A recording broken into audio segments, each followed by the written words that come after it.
跟住我哋講下 Doji 蠟燭。Doji 蠟燭係一支身體好幼嘅蠟燭，而且兩邊都有影線。點解要明白呢一支咁重要呢？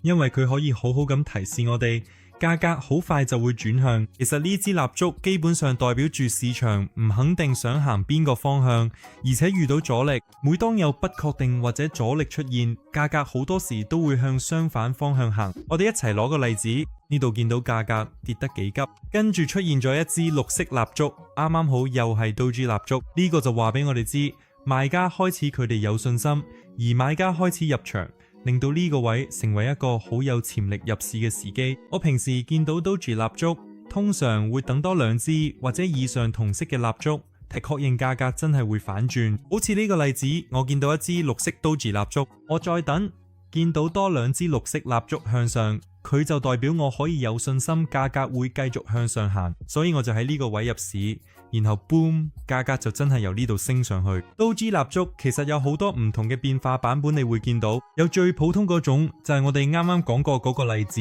仲有長腳 Doji， 基本上都係同一種蠟燭，不過上下影線長啲。跟住有蜻蜓 Doji， 身體細細，但下面條影線好長。最後有墓碑 Doji， 身體都係細細，不過上面條影線好長。呢啲全部都講緊同一個故事，就係價格會出現反轉，